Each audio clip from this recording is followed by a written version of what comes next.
그래서 제가 이분을 모셔야 될 때가 됐구나. 예. 이 상황을 정리할 분이 필요하다. 시대의 철학자 도울 선생을 모시겠습니다.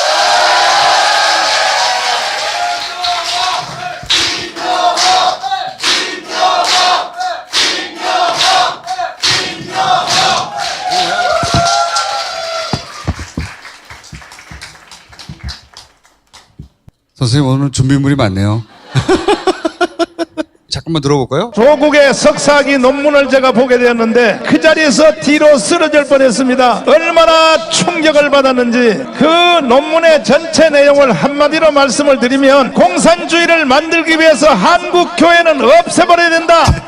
간단하게 말하면 그 내용이었습니다. 왜 문재인이가 조국을 그렇게 고집했는지를 이유를 알게 되었습니다. 문재인 저놈만 쳐내기만 한다면 여러분의 개인, 가정, 교회, 직장의 모든 문제 앞에 시온의 대로가 열릴 것입니다. 여러분이 개인이 잘 되기를 원하시면 아멘. 40일 금식할 필요 없어요. 문재인 저놈만 끌어내면 되는 것입니다. 이해되십니까? 확실히 이해됐습니까? 남은 생에 여러분들은 대한민국의 영광 가운데 살 수 있습니다. 한국교회여 일어나라. 조국 논문에 한국교회를 다 없애라는 얘기가 있겠어요? 새빨간 거짓말이지? 너 잘 되려면 문재인을 쳐내라. 아멘. 이게 뭐야 이게 도대체. 선생님? 선생님께 이거 어떻게 해야 됩니까 이거? 쟤들은 저렇게 그냥 발광하도록 둬야지. 여러분들은 기독교 그러면 외국의 선교사가 항상 전파하는 거로 생각해요. 근데 이 지구상에서 유일하게 서양에 의해서 전도되지 않은 기독교가 우리나라 기독교입니다. 무슨 얘기냐면은 조선조 말기에 왕조의 폐해가 너무 심해가지고 거기서 그 핍박을 받던 남인 세력들이 요새 서양에 이상한 종교가 있다고 그러는데 굉장히 강력하다더라. 그래서 그것을 연구했어요. 자기들끼리 모여서. 그래서 이것을 우리가 도입해오자. 주어사 천지남에서 모여서 세미나를 하다가 북경에 가서 이렇게 만나서 그거를 도입해요. 그러니까 우리나라 기독교는 외부 세력에 의해서 심어진 기독교가 아니라 우리의 양심 세력, 우국지사들이 주로 남인들 세력이었지만은 그런 사람들이 기독교를 적극적으로 수용해서 이 땅에 복음을 전파했고 그것이 좋은 의미의 많은 역할을 했잖아요. 교육기관들을 세우고 다양한 그 의료기관들 이런 것들을 통해서 복음을 전파해 왔는데 우리가 고난의 세월을 살 때는 상당히 그것이 의미가 있는데 이렇게 어느 정도 현대적 사회가 되면은 아주 그 사악한 배타주의를 동반하게 돼요. 오로지 우리 기독교만이 유일한 종교고 이것을 믿지 않은 놈들은 다 사탄이고 악마고 죽을 새끼들이다. 지옥으로 가라. 이런 배타주의는 사실은 미국의 제국주의하고도 상통하는 거예요. 서양의 모든 제국주의가 칼을 한쪽에 들고 성경을 한쪽에 들고 갔습니다. 그런데 내가 잠깐만 설교 쪽으로 얘기를 해도 되나? 뭘 좀 재미있게 만들어봐.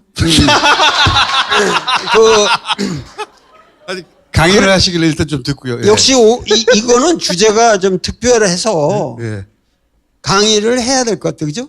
예. 오늘날 우리 사회가 이렇게 기복신앙과 배타신앙에 빠지게 된 거예요. 저런 데 나와서 있는 사람들은 극히 소수임에도 불구하고 저는 엉터리 하나님을 갖다가 빙자해서 자꾸만 전체의 기독교인이 저런 사람들의 그 메시지에 감화되어 있는 것냥 하면서 정치 세력을 불리려는데 그걸 가지고 우리가 쌈박질을 할 수는 없다 이 말이에요. 기독교를 바르게 안다고 하는 것은 뭐겠어요? 예수님 말씀과 하나님 말씀을 따르는 거예요. 근데 예수님 하나님 말씀은 어디 있어요? 성경에 있잖아요. 성경에. 그런데 성경에 있는 그 예수님 말씀이라고 하는 것이 좀 구조가 복잡해요. 여러분들이 신약 성경을 보면은 마태, 마가, 누가, 요한, 사도, 로마서, 고린도전서, 고린도후서 이렇게 나가잖아요. 그러면 마태, 마가, 누가, 요한 이게 뭐예요? 사복음서라는 거 하잖아요. 복음이라는 게 뭐예요? 복음.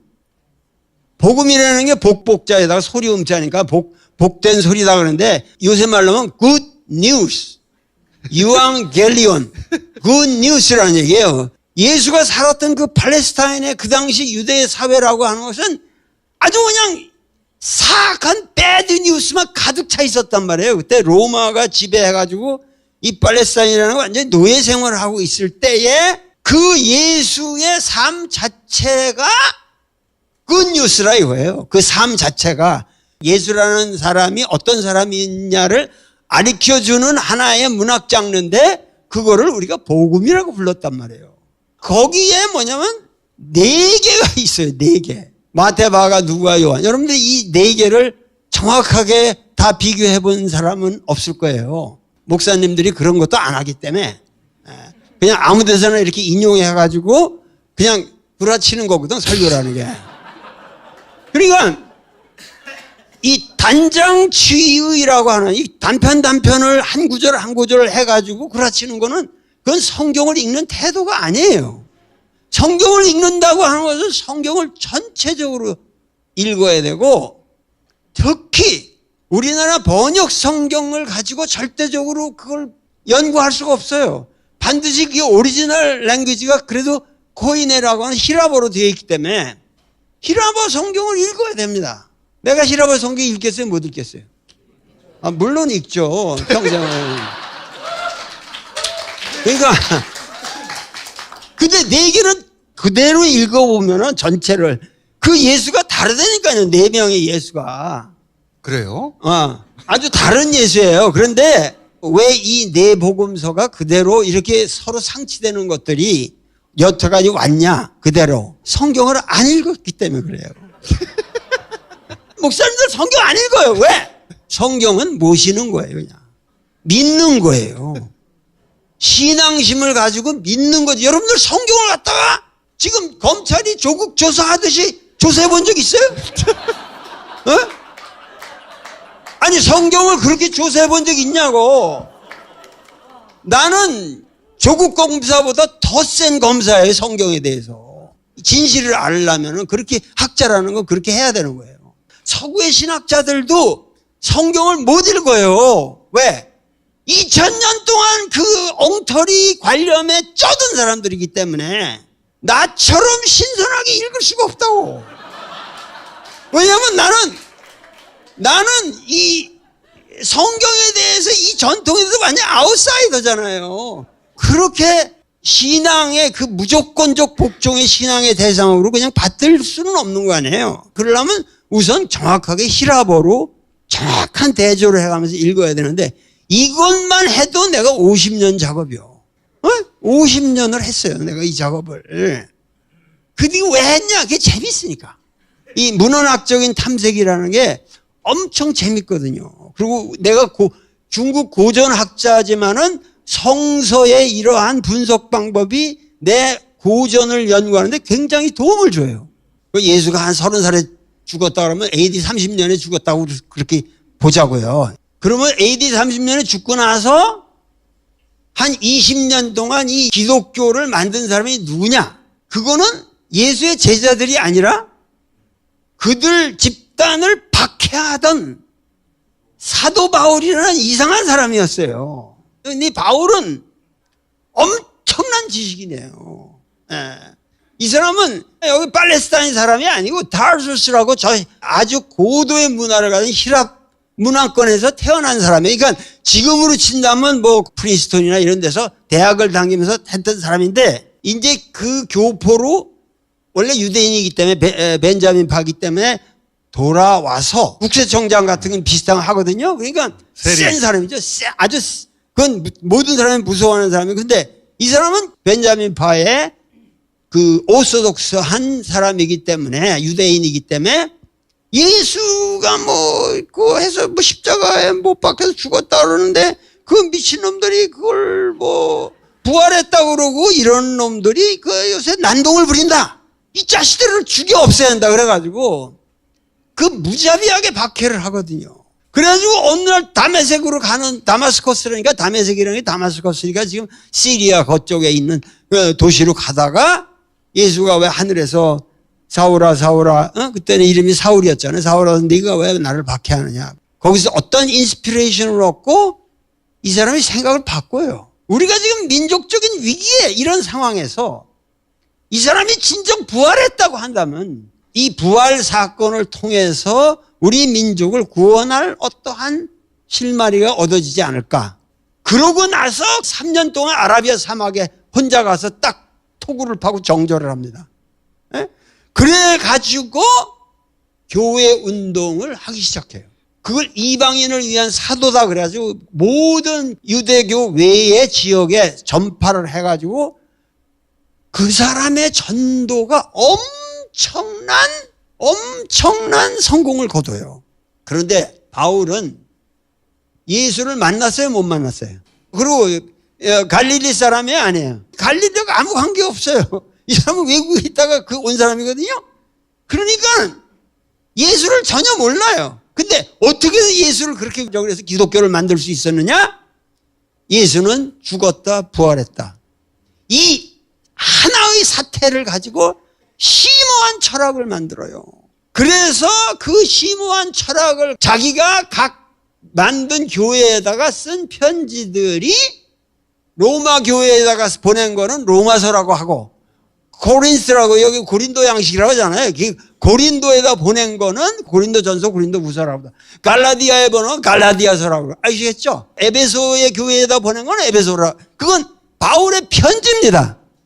근데 이 편지들을 여러분들 읽어보시면은 예수에 대한 얘기는 아무것도 없어요. 오직 예수의 죽음과 부활. 이걸 어떻게 해석하고 너희들이 이걸 어떻게 신앙하느냐. 그러니까 바울은 철저하게 이론가예요. 자, 마테마가 누구예요? 요한 사도 로마서 쭉 이렇게 나가는데 로마서 이유는 바울의 편지들인데 우리는 마테마가 요한 복음이 사도 바울의 편지보다 먼저 쓰여진 거라고 생각해요.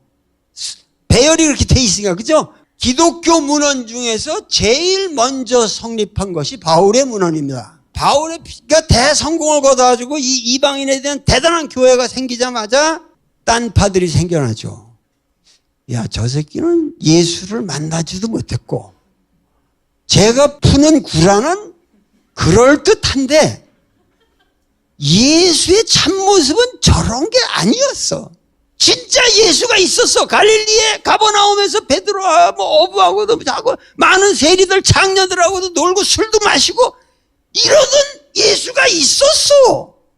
그 아버지 엄마 그 형제가 7명이나 있어. 이거는 왜 빼놓고 그렇게 추상적인 것만 믿냐?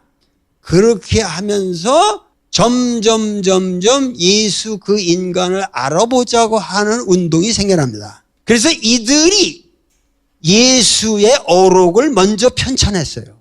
그러면서 AD 70년, 그러니까 예수가 죽은 후로 40년 후죠. 바울이 죽은 후로 한 20년 후에 무슨 사건이 생기느냐? 로마에 의해서 완전하게 예루살렘이 멸망합니다. 유대교가 끝나는 거예요.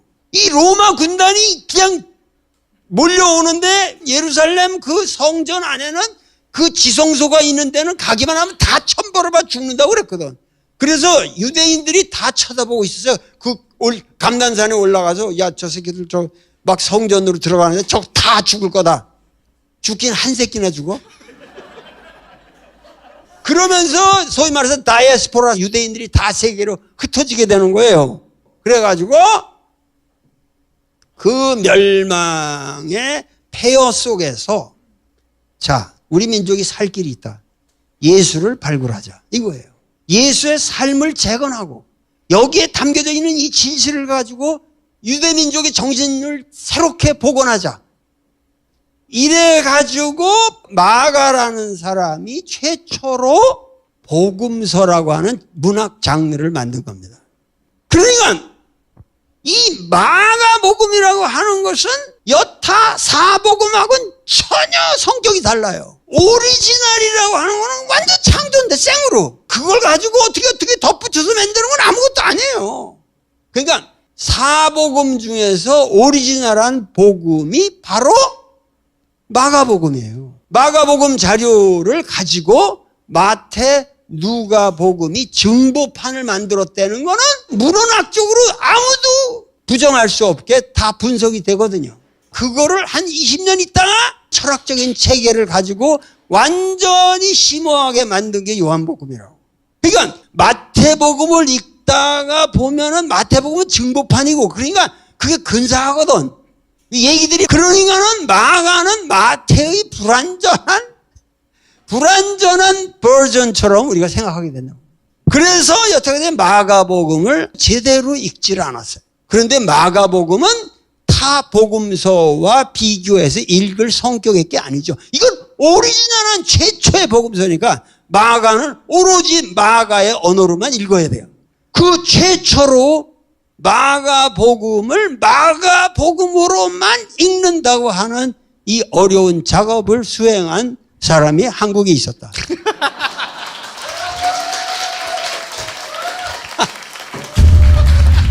바로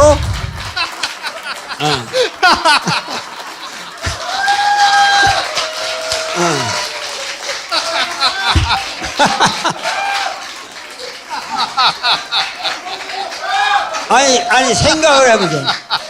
아니 생각을 해보시라고. 이제 딴 얘기 하지 마. 이게 620페이지나 돼요. 올해 내가 6권의 책을 냈거든요. 올해만. 네? 우린 너무 몰랐다부터 시작해서 반야심경이라든가 금강경이라든가 이 엄청난 서적을 올해 6권을 냈는데, 이거는 집필 기간이 꼬박 2년입니다. 내 인생에서 가장 긴 시간 쓴 거고, 전체가 히라보의 원전의 기초에서 분석한 거예요.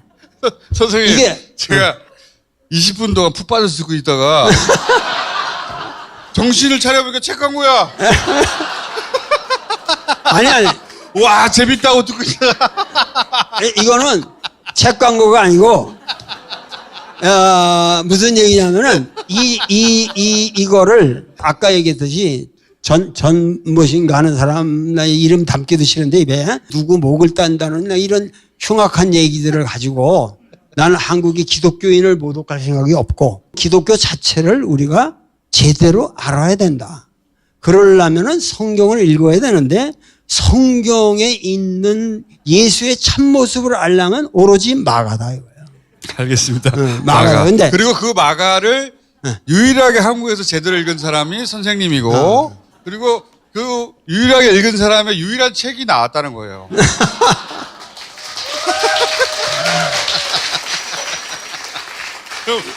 그런데 여기서 마가가 말하는 예수는 어떤 예수냐?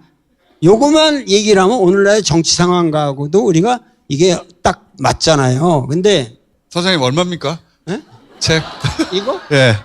이거는 이제 워낙 두꺼우니까 아무리 싸게 해도 싸게 할 수가 없는데 진짜 싸게 했어요. 28,000원.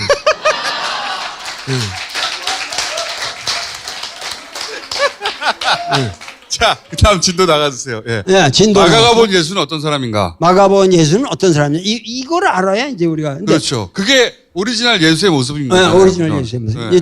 오리지널하다는 얘기는 일체 마가는 출생이나 족보에 관한 불화가 없습니다. 그거 조사가 안 된 거예요.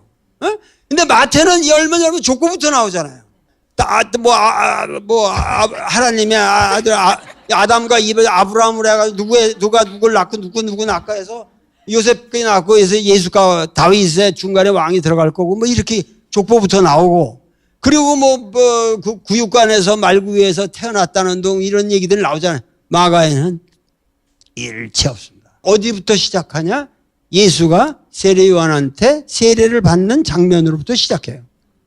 그리고 마지막에도 예수는 부활해서 도마한테 옆구리를 찔러보라 그러고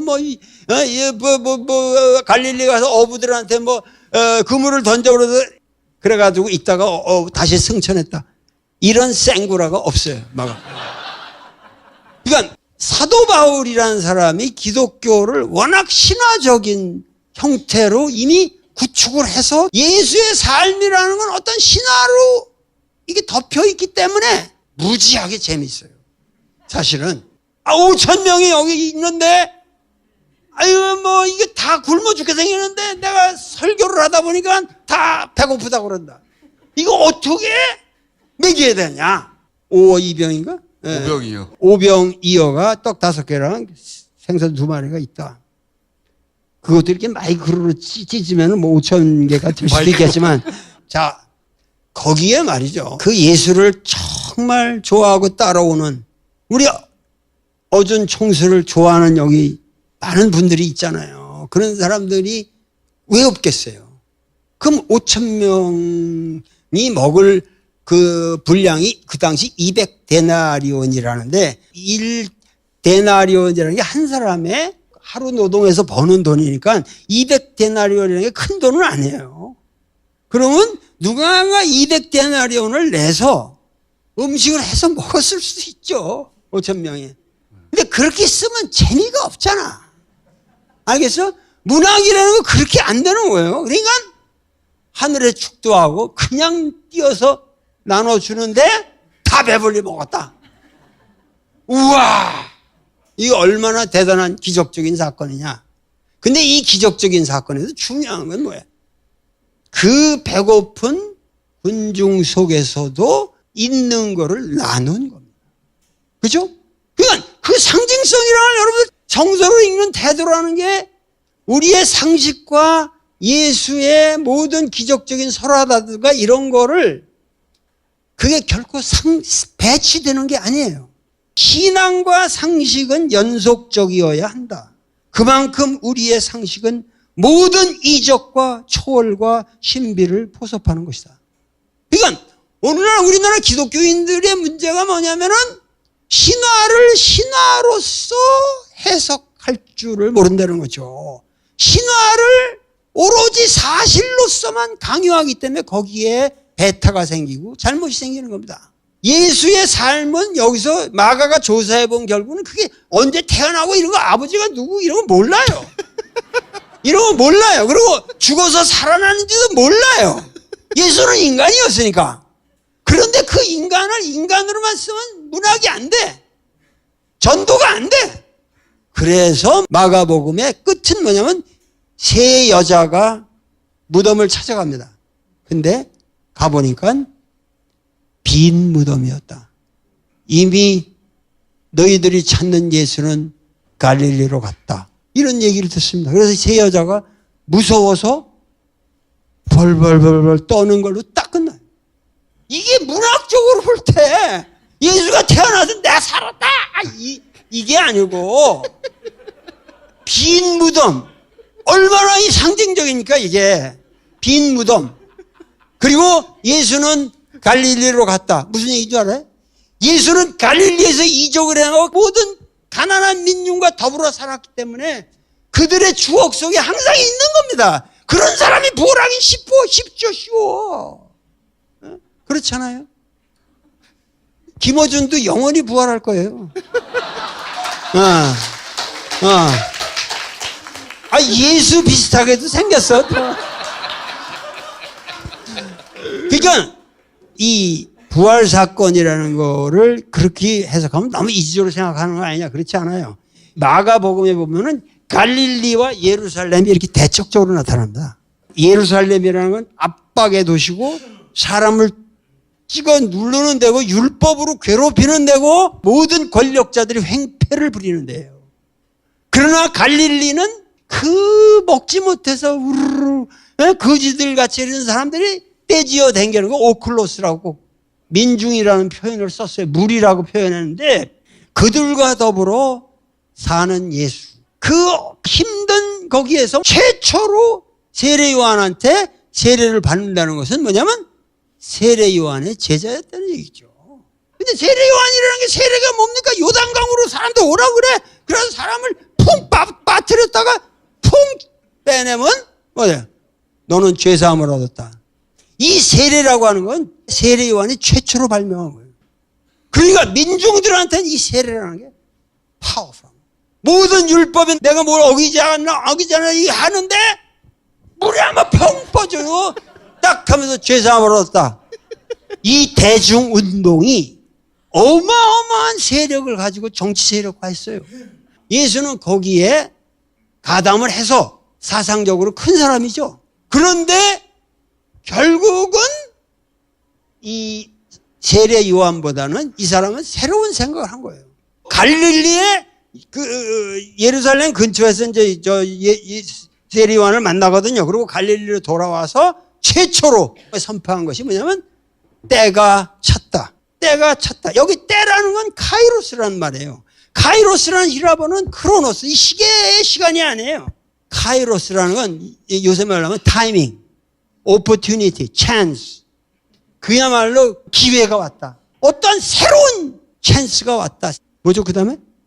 때가 왔다. 하느님의 나라, 바실레이아 데우스라고 그러거든요. 마태는 그거를 하늘의 나라라고 바꿨어요. 근데 마가는 바실레이아라는 표현을 쓰는데 하나님의 나라가 임하였다. 회개하고 복음을 믿으라 그러거든요. 여태까지 뭐냐면 이 회개라는 말을 잘못 해석한 거예요. 그 회개라는 말을 그 히라보에는 메타노이아로 되어 있거든요. 메타라는 건 바꾼다는 얘기예요. 메타피직스 바꾼다는 거는 체인지라는 거고, 노이에서 이게 뭐냐면 전부 생각이라는 말이에요. 그러니까 생각을 바꿔라. 하나님의 나라가 오고 있다는데, 나라도 그 나라라는 바실레이아라는 건 reign, 하나의 지배, 하나의 그 질서, 새로운 다스림. 그러니까 이건 뭐냐면 땅에 이 나쁜 놈들이 너희들을 착취하고 죽이고 이러던 땅의 질서가 아닌 새로운 하늘의 질서가 오고 있다. 이것이 카이로스, 때다. 그런데 이 때를 차지하려면 생각을 바꿔라. 회개하라가 아니에요. 회개하라는 번역은 이 사기꾼들이 그렇게 번역한 겁니다. 킹 제임스 버전부터 하고 교회의 영향을 받아가지고 이렇게 했거든요. 근데 예수는 인간을 죄인으로 규정한 적이 없습니다. 죄인하고 밥 먹고 뭐 창녀하고 앉아서 노느냐? 이게 전부 안식에 바로 율법에 어긋나지 않냐? 근데 예수가 뭐라고 그랬어요? 응? 나는 의인을 구하러 온 것이 아니라 죄인의 친구로서 왔다. 뭐 멀쩡한 사람이 왜 의사가 필요하냐? 환자래야 의사를 필요로 할 거 아니냐? 그러니까 예수는 모든 약자를 죄인으로 규정하지 않았습니다. 율법서에만 기존의 모든 바리새인이라든가 서기관이라든가 이 대제사장 이 새끼들은 뭐냐면 인간이라고 하는 것은 모두가 죄인이다. 죄인이기 때문에 저렇게 병 걸려 있다. 그렇기 때문에 사람의 병을 고치는 것도 안 돼요. 어떻게 네가 하나님이 아닌데 죄를 사할 수 있으냐? 이런 식으로 안 됐어요. 그런데 예수는 그들을 병을 고쳐주고 그들과 더불어 밥을 먹고 그러잖아요. 그러니까 change your mind. 내 마음을 바꿔라. 그러면 어떻게 되죠? 하늘의 질서가 이 땅에 온다. 지금 뭐냐면 이 기독교인들도 이거 성경을 제대로 읽고 배우고 실천하면 그야말로 전부 다스베이다로 올 텐데.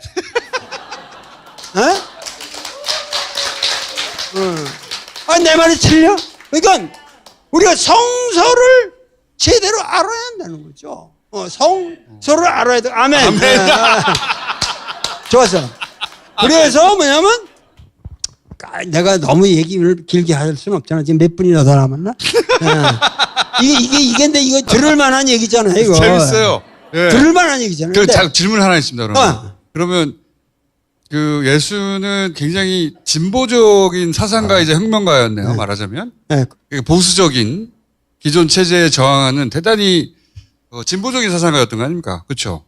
그러니까 이 사람은 지금 기준으로도 여전히. 여전히 저를 가르쳐 주신 선생님 중에 안병무 선생님이라고 그 민중신학을 만들어 가지고 전 세계에 그 논문들이 나가고 그분의 책이 번역되고 그랬는데, 이분이 청계천 평화시장에서 전태일이가 분신할 그 사건을 조사를 했거든요. 가서 그때 그 조영래 변호사는 이런 사람들하고 같이 활동을 하면서 가서 보니까는 근로기준법인가 하는 것들이 악법으로 그냥 청계천 피복 뭐 이거 노동자들이 이렇게 허리도 못 피는 이게 요 작은 데를 몇 층으로 3층으로 해가지고 거기다 놓고 미싱 하루 종일 하고 있는 거예요. 그러니까 이건 도저히 이게 말이 안 된다. 인간. 그래서 근로기준법 화형식을 거행한 거예요. 1970년에 갑자기 자기 혼자 휘발유를 끊고 그냥 라이터로 자기 몸을 한 거야.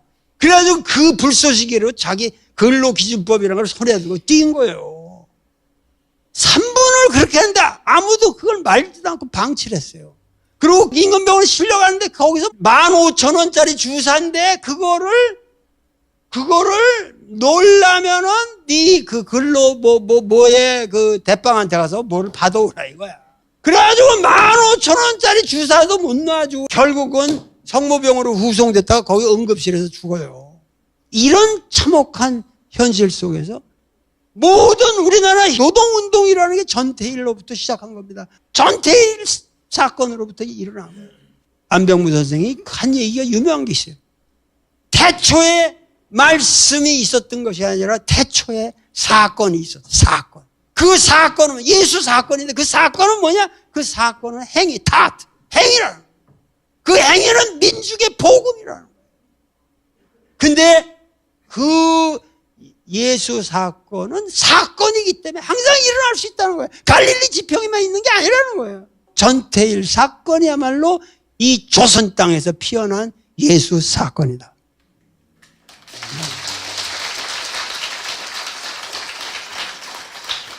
그러니까 예수를 우리가 믿는다고 하는 것은 예수 사건을 이해하는 거예요. 율법에 대해서 왜 너 단식 기도 안 하냐? 너 왜 기도 안 하냐? 야 이놈아 그게 뭔 필요가 있느냐? 인간의 구원에 그런 율법적 규정은 민중을 착취해 먹기 위해서 니들이 멋대로 만들어 놓은. 그래서 예수가 하는 말이 뭐예요? 너희들은 하나님의 말씀을 지키지 아니하고 사람의 말씀만 지킨다. 안식일이라는 거는 안식일을 위해서 사람이 있는 게 아니라 사람을 위해서 안식일이 있는 것이다. 안식일이 뭐냐? I'm the Lord of Sabbath. 나는 안식일의 주인이라. 하나님도 필요 없다는 거예요. 예수가. 이런 엄청난 민중운동가였어요. 예수는. 그 당시 그러니까 예수를 그렇게 따랐던 거예요. 군중들이. 그러고 이 사람이 예루살렘에 가가지고 그냥 뒤엎어버리잖아요. 그냥 거기서. 왜냐면 예루살렘 거기 가면은 성전에다가 sacrifice, 이 희생 제물을 바치면서 하거든요. 그러면 거기서 양이나 닭이나 뭐 염소 그런 걸 사서 죽여서 그 내장을 이렇게 태우는 거예요. 근데 그것도 아무 데서나 못 사. 반드시 거기에 있는 걔들의 코셔 푸드라고 해서 그거 성스럽게 기른 거, 그거에 도장이 찍힌 것만 사. 근데 엄청난 폭리를 헤쳐먹는 거예요. 거기 제사장이라는 놈들이. 거기에 오는 그 사람들한테 엄청난 폭리를 헤쳐먹는 거예요. 장사파는 거 가서 예수를 다 엎어버리고 차버리고 엎어버리면서 뭐라면 너희들은 예루살렘 성전을 강도의 소굴로 만들었다. 이게 성경에 있는 언어입니다. 이게 내 말인 줄 안단 말이에요. 이런 거에 예수가 이 말도 무지막지하잖아요. 이 강도의 소굴로 너희들이 만들었다.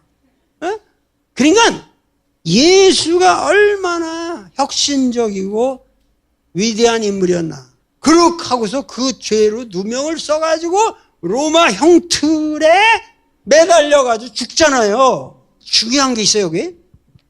이 예수의 인생의 이 삶이라는 게 아까 갈릴리에 있었고 예루살렘 이 두 파트로 나뉘거든요. 예수의 공생애가. 근데 갈릴리는 예수의 기적투성이에요.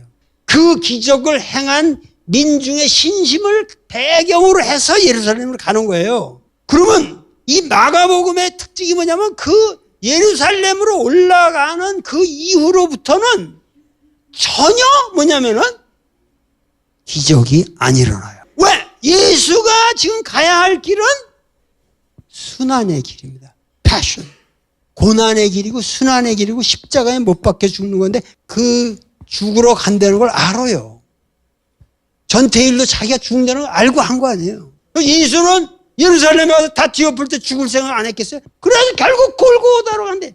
그 전에 채찍형을 받는다고, 채찍형. 로마의 채찍이라는 게 이게 가죽끈으로 이렇게 서너 개가 이렇게 쭉 달려 있어. 그 제일 끝에다가 이 새끼들이 동으로 거기다 이렇게 박았어. 그리고 이 동물의 뼈. 그러니까 한번 착 때리면 휙한 개면서 살점이 뚝뚝 떨어져 나와요. 예수가 그걸 받고 자기가 못 박힐 십자가를 자기가 들고 가잖아요. 이런 참혹한 형이었거든요. 마가복음에 보면은 그 가는 과정에서 주변에 모인 사람들이 포도주에다가 모략을 탄 것을 줄 수가 있어요. 왜냐면 그 모략이라는 밀이라는 거 타서 마시면 마비가 와. 그러니까 나중에 이게 못 박힐 때 덜 아픈 거지. 그래가지고 그거를 주는 장면이 나옵니다. 근데 예수가 먹겠어요? 안 먹겠어요? 안 먹어요. 뭐예요?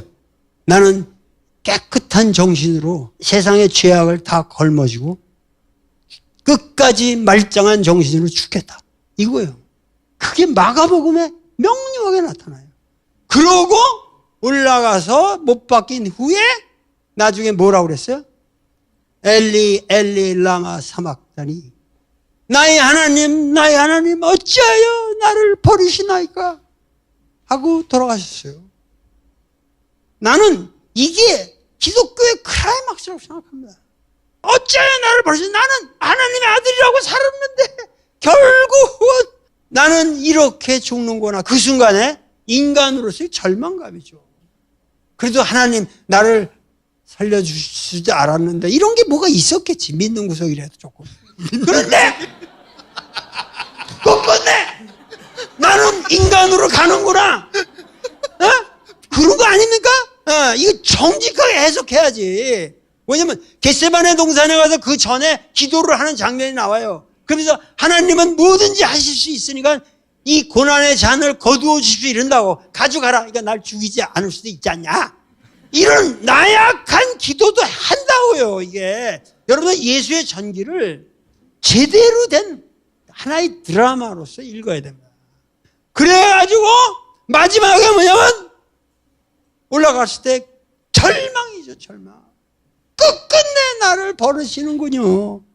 나는 이렇게 죽습니다.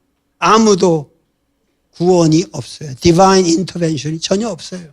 그랬는데 감옥에 들어갔을 때 거기에 찾아간 사람이 누구예요? 베드로. 이 새끼 계속 나쁜 새끼, 난 예수 모른다고 디나. 그러니까 예수에 가장 친했던, 예수가 믿었던 사람들이 다 배반해요. 나쁜 새끼들. 정말 이 예수 드라마에서 가장 재미난 거는 뭐냐면 이들이 다 배반하는 거야. 친한 사람들, 가까운 사람 다 배반해. 그런데 소리 없이 그 당시 여인들 3명이 가잖아요. 막달라 마리아니 뭐 이렇게 살로메도 가고 뭐 이렇게 3명이 가는데, 이 막달라 마리아에 대해서도 우리나라 사람은 오해가 많은데 무슨 창녀처럼 아는데, 막달라 마리아라는 여자는 magdalene이라고, 막달라라는 데가 굉장히 고급 도시예요. 거기서 그 굉장히 부유한 층의 여자거든요. 그러나 예를 들면 여기 5,000명을 아까 매겼다 그럴 적에도 정확하게 이 텍스트를 보시면 5,000 남자였다 그렇게 돼 있어요. 아, 그래요? 무슨 얘기냐면은 여자는 인간으로 카운트가 안 돼요. 그 당시. 그러니까 유대인 옛날 사회에서 다 그랬단 말이니까 가장 인간으로서 대접을 못 받는 세 여인이 마지막으로 그 무덤을 가는 거예요. 그 무덤을 들어갔을 때 없는 거예요. 이게 시신이라도 있어야 되는. 왜 없냐? 그때 어느 청년이 이미 갈릴리로 가셨다. 이 세 여자들이 부르르 무서워 떨더라. 그러고 끝나죠. 이게 무슨 소리냐면, 나는 이 마가라는 게 이 그리크 트레디지라는 이 히랍에는 엄청난 비극 전통이 있습니다. 소포클레스니 뭐 유리피데스니 다 아시잖아요. 에디푸스라든가 그러한 비극적인 드라마 전통에 있어서 상상도 할 수 없는 최고의 드라마죠. 이 드라마 하나가 인류를 이렇게 위대하게 만들기도 하고 인류를 이렇게 타락시키기도 하고 괴롭힌 겁니다. 결국은 이 세계를 지배하는 건 드라마야. 내가 뭐 드라마. 철학이 아니고. 내가 요새 아주 반성을 하고 있어요. 네?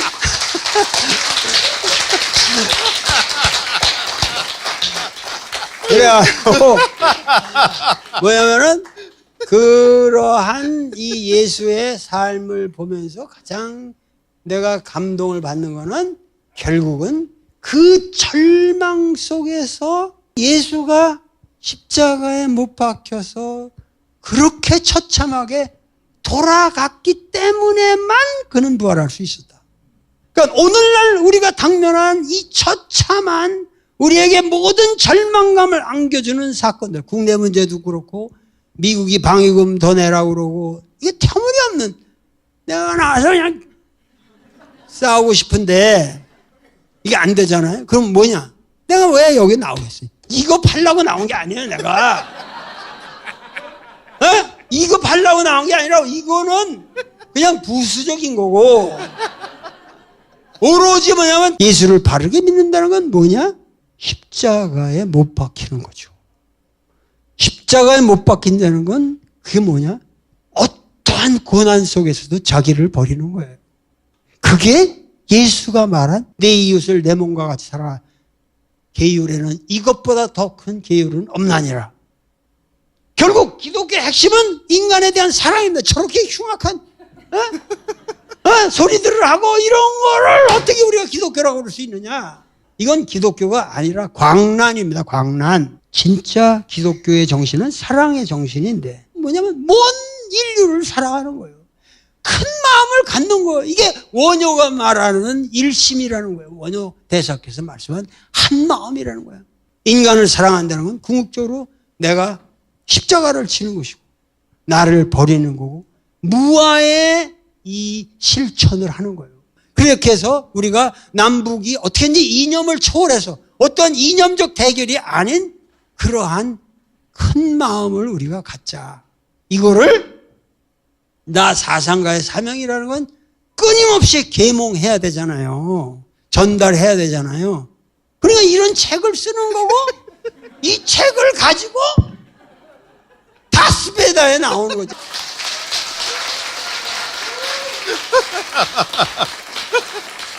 자, 딴 데 가면은 딴 데 가서 아무리 떠들어봐야 안 팔려. 여기서만 팔려.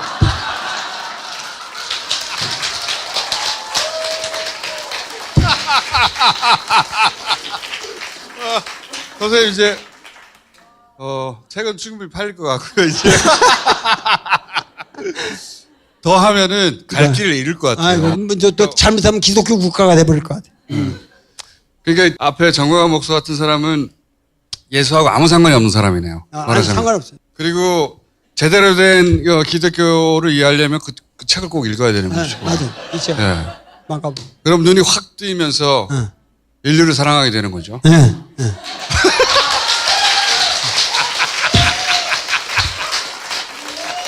아니 자, 아주 핵심을 알아 항상. 핵심을 알아. 선생님 오늘 여기까지 하겠습니다. 감사합니다. 감사합니다.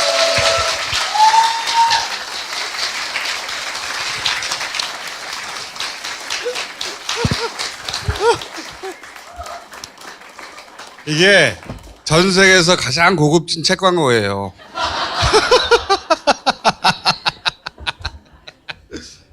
28,000원에 모시고 있습니다.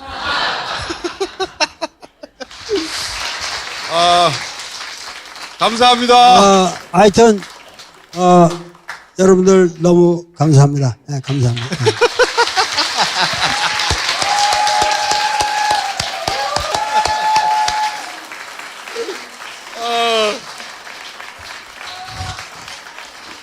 야, 대단한 분입니다. 예.